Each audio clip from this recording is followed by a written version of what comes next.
essa união? Quem pode responder? O Yamada pode responder? Fernando Yamada, que é o presidente. Eu queria dar boa noite aos telespectadores da Newtrade. Na realidade, Cristiano, há anos e anos, 40 anos praticamente, que Abras, Abad e CN10 sempre esteve em Brasília brigando pelos interesses do comércio e serviço, sempre. Só que nós éramos convergentes, mas separados. E surgiu uma grande ideia das três entidades de fazer uma união. E nisso, o relacionamento com as outras entidades, que é a Brasel, a CACB, mais a Anamaco, que é muito forte. Nós se juntamos numa reunião e fizemos essa união, chamada UNEX, que são as 7 maiores entidades do comércio e serviço do Brasil. E isso, temas convergentes, passaram a ter só uma única voz, e imediatamente as portas foram se abrindo com todo esse apoio a favor do comércio e serviço. Sandro Gito, você que é o anfitrião aqui da feira da ABAD 2015 Fortaleza, quais são os principais objetivos que a entidade visa?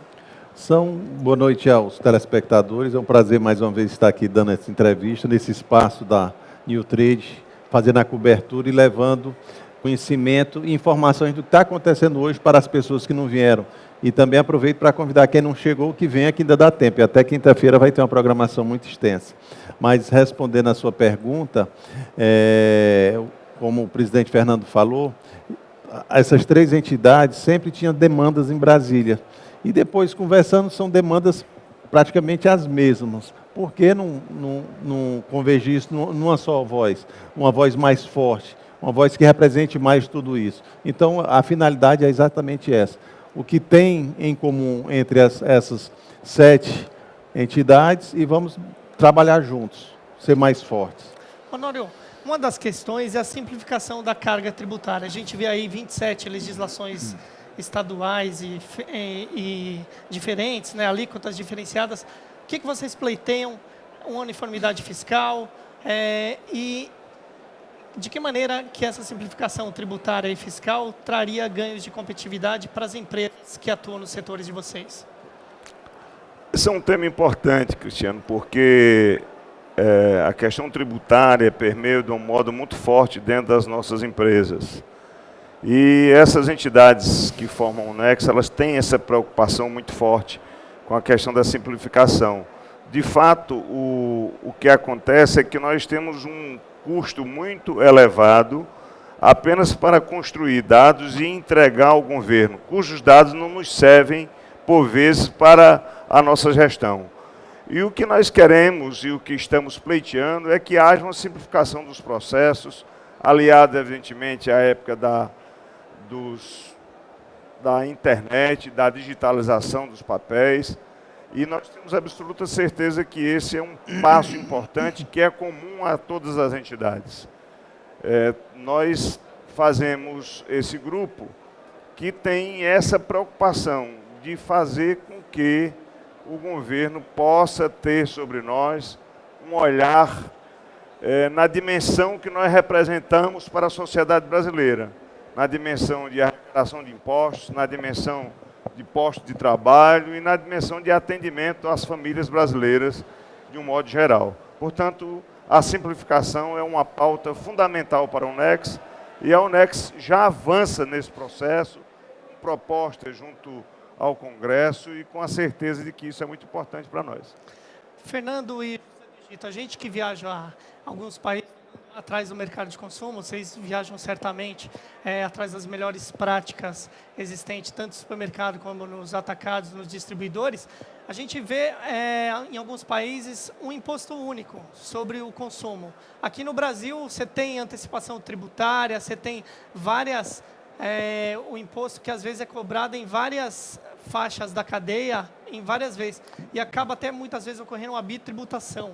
Como é que vocês veem isso e se é isso que vocês estão pleiteando para que isso se altere? Nós ainda não definimos qual seria a melhor receita. A gente está na fase de estudar e entender, porque a gente já tem uma certa noção do que é que o governo quer. Então, estamos aguardando que ele conclua esse pensamento dele para a gente também saber qual é o nosso norte. Eu, particularmente, eu acho muito simpático esse modelo de outros países. Não sei se o presidente Fernando também acha, mas eu acho muito o que favorece, o que facilitar, o que diminuir de muita escala, acho que favorece. Na realidade, Cristiano, aquilo que está se colocando como a mesma palavra, simplificar. Nós, comerciantes, a nossa atividade é comprar, vender e empregar pessoas. O que menos nós fazemos no dia a dia é comprar, vender e empregar pessoas. Nós temos que ficar preocupados com a área tributária, com a área trabalhista, com a área sindical. Quer dizer, o nosso dia a dia, 20% só é atividade fim. Então, o Brasil está ficando cada vez mais burocrático. E outra coisa que é muito grave, nós não só pagamos imposto, nós pagamos problemas, multa acessória por não pagar certo, que virou um imposto substituto do governo. Então, a nossa pauta, como disse o presidente Honório, é simplificar para que nós paguemos certo e 90% do nosso dia a dia seja comprar, vender, atender cliente, empregar pessoas e não se erre para pagar imposto. E isso é que se chama simplificação. Agora, naturalmente, as pequenos e micronegócios conseguiram simplificar. Pagam todos os impostos através só de uma guia. E o governo que deu jeito de distribuir para cada órgão aquilo que é recolhido. É uma proposta simples, mas é um bom chão para nós caminharmos e conseguirmos esse objeto. Ou seja, vocês estão procurando meios de melhorar a competitividade do setor de comércio e serviços e melhorar a produtividade e contribuir para um melhor desenvolvimento da economia do país, é isso? Com certeza. E dentro desse sentido tem também o estímulo à qualificação profissional, que hoje a gente vê que cada vez mais o consumidor e o cliente ele busca uma solução completa. E oferecer um estímulo à capacitação profissional nos setores que vocês fazem parte é uma maneira de fidelizar e de fazer com que esse cliente volte sempre à loja ou compre do atacado de vocês, é isso? Na realidade, nós somos uns heróis, porque o primeiro emprego, a maior parte é gerado pelo comércio e pelo serviço, principalmente supermercado, lojas e pequenos negócios. E nós não temos proteções técnicas, nós que temos que criar os cursos. Entidades como CNDL, Abras, ABAD, são especialistas em ter que criar cursos para a formação da nossa mão de obra. Então, a nossa proposta não é só qualificação, mas é investimento em tecnologia para ter competição na produtividade. O Brasil está ficando caro, se nós não investirmos em produtividade, tecnologia e inovação, nós não vamos conseguir atravessar situações que nós estamos atravessando hoje. Você falou que o Brasil está ficando caro. Muitos países ricos, eles são caros. O Brasil ficou caro antes de ficar rico? E é difícil ser empreendedor no país? O Brasil, as leis são de primeiro mundo, mas nós ainda não estamos alcançando uma situação de primeiro mundo. Infraestrutura no Brasil, todos estão presentes, sabem que não é uma infraestrutura de primeiro mundo. Lei ambientais de primeiro mundo, então nós temos que se adequar ainda em muitos entraves que está no dia a dia do nosso estabelecimento, das indústrias, de qualquer situação no Brasil. Hoje, se você não se adequar ou tiver de acordo com a lei ambiental, você não consegue abrir nenhum negócio. Fernando, você falou que vocês são heróis, vocês abrem a loja, empregam, vendem a mercadoria. Você acha que é difícil empreender no Brasil e muito mais no setor de comércio, ainda mais do que em outros setores? Eu estive conversando com o maior empresário privado do Brasil. Ele diz que tem, nós podemos afirmar, ele diz aqui que tem 40 mil causas com o governo. Lá onde ele é forte, nos Estados Unidos, só tem 30. Então, todos dizem isso. As empresas japonesas que conversam comigo, que eu tenho um bom relação, todos falam a mesma coisa. O Brasil é lento, burocrático, e nós não queremos isso. É um país que nós temos que ajeitar e fazer aquilo que o nosso presidente Honório, que nós estamos perseguindo, que é simplificar o Brasil. Honório e Zé do Egito, quais são os passos efetivos para que essas ações, essas iniciativas da Unex saiam do papel e deem retorno para todos os associados de vocês? Nós apoiamos recentemente, há 60 dias atrás, a criação de uma frente parlamentar. E a ideia disso é, com essa frente parlamentar, com esse apoio a essa frente parlamentar, estejamos mais próximos do governo e cobrando, sugerindo essas nossas sugestões. presidente Honório pode concluir aí a Não, pauta. é exatamente isso. Nós precisamos construir um novo modelo, que esse modelo, cujo modelo nós estamos trabalhando nele, está vencido no Brasil. Todos já trataram aqui, não há como você ter este modelo. O Brasil, um país de dimensões continental, tem 27 unidades federativas com 27 legislações próprias em cada um estado. Portanto, essa quantidade de legislação de cada estado legislando em seus interesses, aliada aos governos municipal, federal, isso traz muita dificuldade na gestão dos negócios. E o que se quer, a partir da UNEX, nós já temos uma estrutura formalizada para construir um arcabouço técnico, onde nós possamos ficar cobrando do governo para poder oferecer aos setores que produzem, que são os nossos do comércio. Ou seja, essa frente parlamentar é um primeiro passo para que essa união dê resultados efetivos para todos os associados das associações que vocês fazem parte. De fato, nós queremos abrir canais. O governo sempre diz que quer canais com os setores que produzem, mas ele não apresenta muita solução para isso. Justo o oposto. A frente parlamentar é um caminho de abertura de canal, mas nós também estamos fazendo articulações com os ministérios e trabalhando na transversalidade, porque no campo, por exemplo, da capacitação, o governo cria um programa como o Pronatec e sai de um ministério, quando chega no outro, para. Nós precisamos fazer as coisas acontecerem como um todo, articuladas no sentido de que elas possam prosperar em benefício de construir melhores qualidades de vida para os nossos colaboradores e, enfim, para o povo que trabalha. Ou seja, o comércio que ele quer ter voz e ter a grandeza realmente que ele tem no país, ele quer ser ouvido dentro do Congresso Nacional e quer ter leis específicas e que facilitem o empreendedorismo e a desburocratização do país, é isso? O comércio e serviço é uma atividade bem mais jovem, muito mais nova no Brasil. Se você imaginar, tudo era feito, as leis feitas há 60, 50, 40 anos, com foco na indústria. Essa indústria existe, é importante, é complementar para nós, mas nós estamos num país que tem vocação comercial para atividades de compra, venda e serviço. E é nessa atividade, com o equilíbrio entre lojas virtuais e lojas físicas, que nós queremos construir esse novo momento. E a UNEX é exatamente a nossa bandeira. Honório, esses aspectos da digitalização, vamos falar no segundo bloco. Agora a gente vai fazer um rápido intervalinho. A gente volta daqui a pouquinho com mais bate-papo sobre a UNEX, União Nacional das Entidades de Comércio e Serviço. Não saia daí, fique ligado na New Trade TV. Cristiano, para...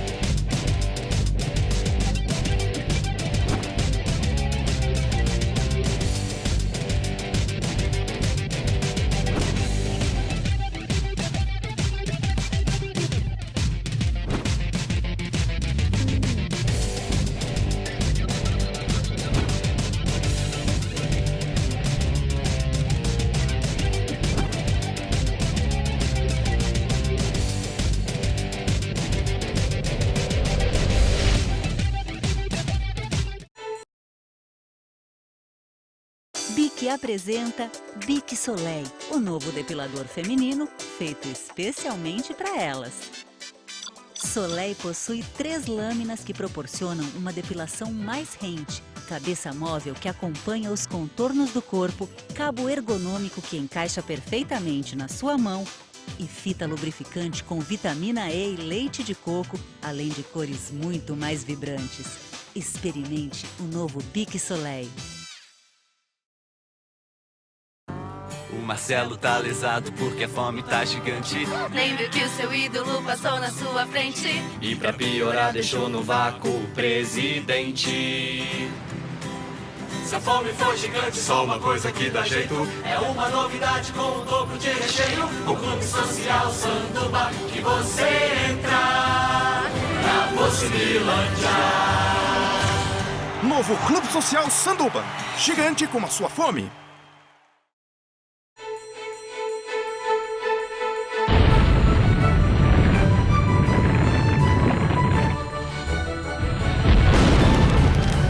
Primeiro dia. Pilão, o café forte do Brasil.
Voltamos da na ABAD 2015 Fortaleza, direto do estúdio da EBC Editora, onde eu estava conversando com líderes empresariais de diversas associações sobre a UNEX, União Nacional das Entidades de Comércio e Serviço.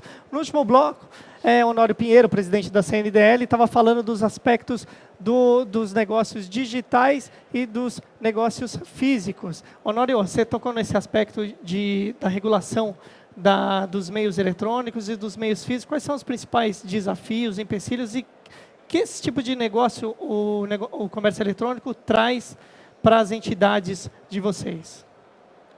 Esse é um grande desafio, de um modo especial para o Brasil, que a legislação ainda é muito falha nesse sentido. Nós temos hoje uma realidade, que é o comércio virtual, onde você pode instalar uma loja. Hoje, as maiores lojas não têm estoque e nós temos que investir muito para colocar uma loja física em funcionamento. Precisamos que haja regulação para que se possa provocar um equilíbrio entre os dois negócios. As lojas físicas, de um modo geral, do varejo, elas já têm as duas alternativas, tem a sua loja física e também vende virtualmente, mas nós estamos ainda aguardando a legislação que está a tramitar no Congresso, uma boa parte por falta de regulação, e isso traz, sim, prejuízo ao governo, que deixa de arrecadar, prejuízo ao consumidor, que não pode comprar, e prejuízo a nós, que geramos os negócios, que não podemos operar esses negócios. A gente vê também um novo modelo de pensar nesse novo tipo de negócio, porque se por um lado ele tem esses empecilhos legislativos, esses aspectos regulatórios, tem também um novo modo de pensar do comércio físico, do comércio eletrônico. O que vocês acham, Fernando Yamada, José do Egito? Porque a gente vê em outros países, até aqui no Brasil, acho que o Grupo Pão de Açúcar tem alguma operação que você pode comprar na internet e pegar na loja. Lá na Europa, na França, isso já acontece, né? Os distribuidores também lá, tem muitos distribuidores que têm reposição automática. E também pode ser compra através do site. Sim. Como é que é isso no comércio atacadista e no comércio supermercadista? Sim. Com relação a essa parte da venda por internet, em função dessa não clareza na legislação, que ainda não está definida como e também da questão da infraestrutura, da logística, essa operação continua cara. O Fernando Yamada, na entidade dele, poderia estar explorando mais bem esse serviço de atender o consumidor via internet, mas quando ele vai fazer a conta de quanto custa isso para entregar, inviabiliza totalmente a operação. Hoje o investimento nos sites, todos que investiram ou investem em site de e-commerce, eles dizem que é capital intensivo e a conta não fecha, mas o nosso setor representa muito pouco ainda a venda de alimento e bebida via e-commerce. Então, algum número chega a 2%, talvez chegando a 3%. E isso, além da infraestrutura de delivery, entrega, tem um problema da infraestrutura de redes. O Brasil é caro em rede, então você está vendo aí que até para o dia a dia do próprio usuário de redes e internet, o Brasil ainda está a caminhar. E isso é uma aposta do futuro, existe um nicho de mercado hoje, mas está se preparando ainda para tentar colocar isso com uma normalidade. Agora, nós temos a certeza, Fernando, que esse mercado ele já se presentifica de alguma maneira, como você acabou de falar, porque toda essa coisa com o uso da internet, ele está sendo simplificado. Um bom e grande exemplo é o Uber, que é a maior frotista de táxi hoje do Brasil, sem ter um só carro. E a falta de regulação cria desconforto. Portanto, nós, varejistas, conhecemos já que essa é uma realidade que não tem volta. Você tem que fazer esse tipo de venda. Evidentemente, alguns produtos, os produtos não perecíveis, eles deverão ter um avanço maior. E hoje a linha de calçados já se trabalha muito bem com a distância. No entanto, outros, como roupa, menos. Mas precisamos continuar cobrando essa legislação, a UNEC se propõe a fazer isso, porque há uma deficiência muito grande de definições de como atuar nesse mercado. Só que isso em outros países já está muito mais evoluído. O Brasil tem um problema de infraestrutura de rede, mas isso de uma forma ou de outra, em algum momento, ela vai chegar. Sim, contribuindo com o presidente Honório está falando, essa questão desse aplicativo, que é a maior frota de táxi particular do Brasil, isso aí o que foi? A coisa foi acontecendo, o consumidor foi gostando, foi indo, até que vai chegar ao ponto, como está acontecendo, que já estão atrás de regulamentar. Isso aí talvez seja um caminho nosso, de tanto o consumidor, o shopper, querer, vai fazer com que as autoridades tomem uma decisão de resolver o problema. Honório Pinheiro falou da questão de alguns setores, como de calçados, que dá muito certo, mas mesmo assim a gente vê algumas matérias, conversa com alguns empresários, até de grandes companhias de e-commerce, que entregam 4, 5 vezes, e eles citam também o custo logístico, que o Amada falou que é muito alto. Como se resolver isso no futuro para uma atuação mais eficiente, para que esse negócio não só gire, mas que ele tenha rentabilidade também? Eu acredito que seja na consolidação. Da mesma forma que está existindo uma consolidação de entidades, que é o caso da Unex, pode-se pensar numa consolidação de uma entrega que possa ser da loja do Honório, da loja do Fernando e Amada, de uma loja de um cliente nosso do atacado, e uma empresa fazendo isso tudo, e aí barateia para todo mundo. Tem que ter investimento em infraestrutura. O Brasil não tem investimento em infraestrutura, isso dificulta todo um processo de logística. Não só logístico, mas o empreendedorismo... Como todo mundo está dizendo, comprar e vender é a parte mais barata que tem no processo.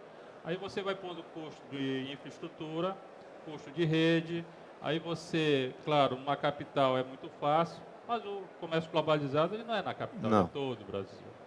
Aí depois tem a relação de consumo, que as leis são muito rigorosas. Então, você compra um celular e mora lá no interior do Pará, lá no interior do Amazonas, que só chega de barco, o celular dá problema lá, nós temos que ter a mesma regra de uma loja física. Isso não pode ser as mesmas regras. Ninguém quer lesar o cliente, mas nós temos que ter condições de resolver. Então, o cliente, ele quer o mesmo direito. Então, nós temos que entender que os direitos não podem ser esquecido, mas não é as mesmas soluções que tem numa loja física.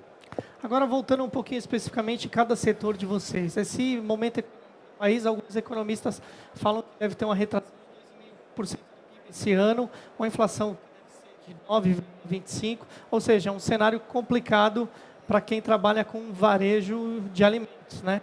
E outros tipos de varejo, segmento de varejo e de serviços também. Como é que está em cada área de vocês esse momento? Quais são as perspectivas para o encerramento do ano? O primeiro semestre para o setor atacadista não foi bom em função de ter sido um primeiro semestre muito aquecido em 2014. Mas esse referencial aqui deste evento da ABAD, que você vê no primeiro dia, uma feira superlotada, os estandes todos oferecendo condições para o nosso agente de distribuição ter e repassar para o varejo, isso mostra uma sinalização de melhora para o segundo semestre. Então, você vê a pujança que está esse evento, e isso é um norte para a gente. Cristiano, nós sempre somos positivos e otimistas. Você está vendo essa feira, alimento, bebida, higiene pessoal e beleza. O consumidor brasileiro, ele aprendeu isso. Ele quer ficar mais bonito, saudável, quer ficar feliz. E nós temos que proporcionar isso a ele, é o que nós sabemos fazer. E nós não temos agenda negativa. O setor nosso é agenda positiva. Acreditamos que podemos fazer o máximo pelo cliente, pelos nossos consumidores. E a indústria, que é nossa parceira, ela investe exatamente qual é a tendência, qual é o perfil do shopping. E traz para nós, e a quatro mãos, nós vamos buscar esses nichos. Não estamos dormindo, não estamos pessimistas. Você vê essa grande aba de 2015. Isso não está aqui para vender somente, está aqui mostrando que nós temos ainda um bom semestre e acreditamos, nosso setor acredita que vai fechar em torno de 1% de crescimento real. É o que nós estamos buscando e vamos perseguir, se Deus quiser, vamos fechar. Agora, essa agenda positiva passa por uma melhor parceria com a indústria, ou seja, a busca de promoção, busca de melhoria de execução no ponto de venda. Claro. Como é que isso funciona? se não tiver cada vez mais presença da indústria no ponto de venda, o cliente não compra sozinho mais. Ele quer orientação, quer esclarecimento, quer degustação, quer promoções. Então, isso nós estamos cada vez mais unidos. Agora, como diz sempre, o Brasil é grande e nós temos que dar o jeito de fazer isso em todas as capitais e em todo o interior do Brasil. Porque o cliente tem. Honório, você concorda são complementares, né? Os setores são complementares. A indústria é relevante dentro do ponto de venda. E o que nós temos que estabelecer, num momento desafiador como o que nós vivemos no Brasil, é regras e parcerias, no sentido de que todos possam ter a política do ganha-ganha e, no fim, evidentemente, o consumidor está bem atendido. Ou seja, nesse momento, vocês propõem uma agenda positiva e que todo mundo faça o seu melhor para que melhore a produtividade, melhore os ganhos de eficiência e o consumidor saia ganhando nesse momento. Perfeito. Você fez um fechamento do que é a nossa realidade. É isso aí, uma agenda super positiva, não só positiva. Agradeço a presença de vocês. Muito obrigado, Zé do Egito, Obrigado. presidente da ABAD, Fernando Yamada, presidente da Abras e da Nex, Honório Pinheiro, presidente da CNDL. Fique ligado que a qualquer momento voltaremos com novas entrevistas direto do Centro de Eventos do Ceará, na cobertura da ABAD 2015 Fortaleza.